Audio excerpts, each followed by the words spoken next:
यहाँहरू सबैलाई जय मसी। म आज एउटा भिडियो मार्फत तपाईँहरूलाई केही उत्साहको कुराहरू ल्याएर आइराखेको छु। मैले सोचिराखेको थिएँ कि यस्तो धेरै व्यक्तिहरू छ जोहरू प्रभुमा एउटा असल जीवन जिउन चाहन्छ। उनीहरूले प्रतिज्ञा गर्छ, उनीहरूले प्रतिज्ञा गरे मार्फत धेरै जग्गा कोसिस गरिराखेको हुन्छ। तर यस्तो समय एक दिन आउँछ जुन समयले उनीहरूलाई फेरि पनि त्यही तल्लो स्तरमा फेरि पनि पुऱ्याइदिन्छ।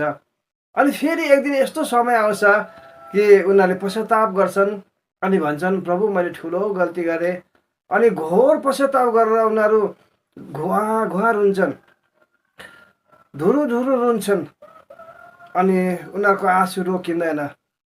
अनि यो कुराहरू सोच्दै गर्दाखेरि मलाई पवित्र आत्माले यो एउटा प्रेरणा दिनुभयो कि तपाईँहरूको निम्ति एउटा उत्साहको भिडियो म बनाऊ।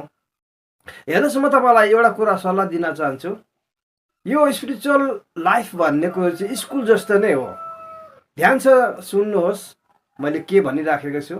एउटा स्कुल जस्तो हो। जसरी एउटा नानी मानिलो केजीमा पढिराखेको छ, उनले एक वर्ष नै त्यही कुरो रिपिट गर्दै पढिराखेको हुन्छ, एउटै कुरोलाई पढिराखेको हुन्छ एक वर्षसम्म। अनि वर्षमा एकपल्ट उनीहरूको परीक्षा हुन्छ, उनीहरूले त्यो परीक्षालाई पास गर्नुपर्ने हुन्छ, होइन र? जब ऊ परीक्षामा पास हुन्छ त्यहाँदेखि केजीदेखि ऊ 1मा पुग्छ, त्यसो गर्दै 2, 3 पुग्छ। अनि 3मा उसले केजी भन्दा चाहिँ ठुलो इक्जाममा बस्नु परिरहेको हुन्छ, ठुलो इक्जाममा बस्नुपर्छ है, अलिकति ठुलो इक्जाम। अनि त्यो इक्जामलाई उसले पास जब गर्छ 3देखि ऊ 4मा पुग्छ। 4मा उसले एउटा किताबलाई लिएर 1 वर्ष पढ्छ। अनि वर्षमा फेरि एकपल्ट त्यो इक्जाम फेरि आउँछ, होइन? अनि 4मा ऊ यदि फेल भयो भने हेर्नुहोस् प्रियहरू, त्यो ऊ फेरि 4मै बस्छ। विश्वासी जीवन पनि यस्तै हो। जब तपाईँ कुनै परीक्षामा फेल हुनुहुन्छ, तपाईँले फेरि पश्चाताप गर्नुपर्ने हुन्छ। अनि फेरि प्रभुसँग भन्नुपर्ने हुन्छ कि प्रभु अब यो वर्ष चाहिँ म साँच्ची नै तपाईँको एउटा असल व्यक्ति बनिन चाहन्छु, तपाईँको हृदयको मान्छे बनिन चाहन्छु भनिकन प्रभुसँग प्रतिज्ञा गर्छौँ। अनि 1 वर्ष हामी त्यो वचनलाई लिएर हिँडिराखेको हुन्छौँ। यदि हामी पास भयो भने, प्रियहरू दामी कुरो म तपाईँलाई भनिरहेको छु, यदि हामी पास भयो भने हामी अर्को लेभलमा पुग्छौँ।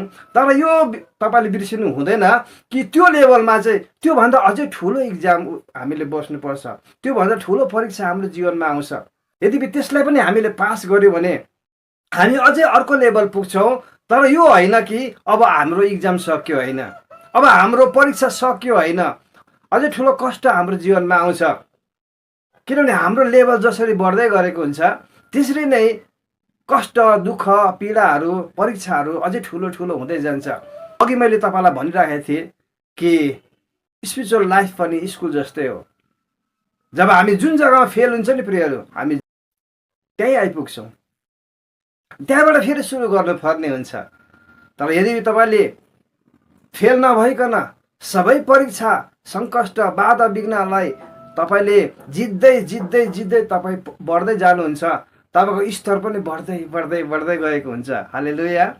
अनि तपाईँलाई परमेश्वरले जति हाई लेभलमा पुर्याउनुहुन्छ त्यति नै हाई लेभलको परीक्षाहरू तपाईँले बस्नुपर्ने हुन्छ। आत्मिक क्षेत्रमा पनि, आत्मिक क्षेत्रमा पनि तपाईँले त्यति नै ठुलो परीक्षा तपाईँको जीवनमा आउँछ। अनि तपाईँलाई थाहा छ, धेरै मान्छेले यसो भन्छ, म धेरै प्रार्थना गर्छु तर किन मेरो जीवनमा यस्तो, म धेरै सङ्गति सेवा जान्छु, बाइबल पाठ गर्छु, अरूभन्दा धेरै सङ्कष्ट मलाई चाहिँ किन यस्तो, अरूलाई ढुक्कै छ त मलाई मात्र चारैतिरबाट किन घेर यस्तो। तपाईँले यो कुरो बिर्सेको हुन्छ कि तपाईँको स्तर चाहिँ हाई लेभलको हो। हालेलुया। तपाईँको त्यो परीक्षाहरू पनि हाई लेभलको छ। जुन परीक्षा तपाईँले अझै पुरा गरेर अझै माथिल्लो स्तरमा परमेश्वरले तपाईँलाई पुर्याउन चाहनुहुन्छ। हालेलुया। यसकारण यो भिडियोद्वारा म तपाईँलाई उत्साह दिन चाहन्छु।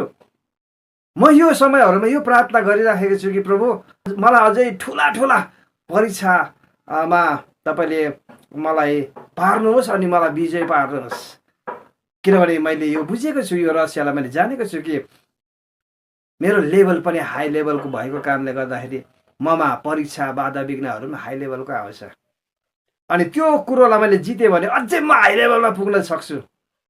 यस कारणले गर्दा प्रियहरू, मत्तीको किताबमा 5 अध्यायको मुनि 11, 12, 13तिर तपाईँले हेर्नुहोस्। त्यहाँनिर भनेको छ, जब सङ्कष्ट आउँछ रमाऊ। सायद यसै कारण भनेको होला, किनभने परमेश्वरले तपाईँलाई हाई लेभलमा लाँदै हुनुहुन्छ।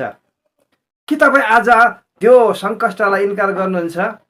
यदि इन्कार गर्नुहुन्छ भने एउटा कुरो याद गर्नुहोस् कि तपाईँको लेभल चाहिँ बढ्दैन। तपाईँ जहाँ फेल हुनुहुन्छ तपाईँले त्यहीँबाट सुरु गर्नुपर्छ। त्यस कारण यो नयाँ सालहरूमा चाहिँ हामी देख्छौँ कि वाच नाइट सर्भिसमा धेरैजनाले धेरै प्रकारको प्रतिज्ञाहरू गरिराखेको हुन्छ। उनीहरू फेल भएर चाहिँ फेरि पनि उनीहरू रिपेन्ट गरिरहेको हुन्छ, भित्रबाट साँचो पश्चाताप गरिरहेको हुन्छ प्रियहरू। अनि भनिरहेको हुन्छ, प्रभु यो वर्ष त मैले धेरै भुल गरेँ, मैले प्रतिज्ञा पुरा गर्न सकिनँ, मलाई क्षमा गर्नुहोस्। अब यो पालि पनि तपाईँले मलाई क्षमा गर्नुहोस्। म कोसिस गर्छु यो वर्ष चाहिँ म तपाईँसँगै नै हिँड्छु, तपाईँसँग नै म जिउँछु अनि तपाईँसँग मर्छु भन्ने एउटा प्रतिज्ञा गरिरहेको हुन्छ। तर परीक्षाको घडीमा चाहिँ त्यो व्यक्ति फेल भयो भनेदेखिलाई चाहिँ फेरि त्यही पश्चातापको कुराहरू फेरि उसको जीवनमा दोहोरिन्छ प्रियहरू। यदि त्यो परीक्षालाई उसले पास गर्यो भने अर्को परीक्षा त पक्का छ, अर्को परीक्षा त आउँछ प्रियहरू। हरेक परीक्षा तपाईँले पास गर्दै जानुहोस्, तपाईँको लेभल पनि परमेश्वरले बढाउँदै लाँदै गरेको हुन्छ। त्यो तपाईँलाई थाहै हुँदैन कि तपाईँ कति शक्तिशाली मान्छे बनिनु हुँदैछ। यो रहस्यलाई तपाईँले बुझ्नुहुन्छ भनेदेखि तपाईँले परमेश्वरसँग त्यो सामर्थ्य माग्नुहोस्। परीक्षालाई हटाइ माग्ने प्रार्थना चाहिँ नगर्नुहोस्, म चाहिँ यो भन्छु। तर त्यो परीक्षालाई जित्ने शक्ति चाहिँ माग्नुहोस्। हालेलुया। किनभने धेरै व्यक्तिहरू चाहिँ यस्तो छ संसारमा जो आज परीक्षामा पर्छ, लड्छ, फेरि उड्छ। यो लडाइँहरू चलिराखेको छ उनीहरूको जीवनमा, होइन। म यो भन्दै आजको भिडियोलाई यतिमै राख्छु। तपाईँलाई यदि आशिषित लाग्यो भने चाहिँ सेयर गर्नुहोस्, किनभने तपाईँ जस्तो व्यक्तिहरू धेरै संसारमा छ जो लड्दै उड्दै गरिराखेको छ। उनीहरूको लागि इन्करेज त हुनसक्छ, तपाईँद्वारा आशिषित त हुनसक्छ, होइन। हवस् त, बिदा माग्छु। जय मसीह।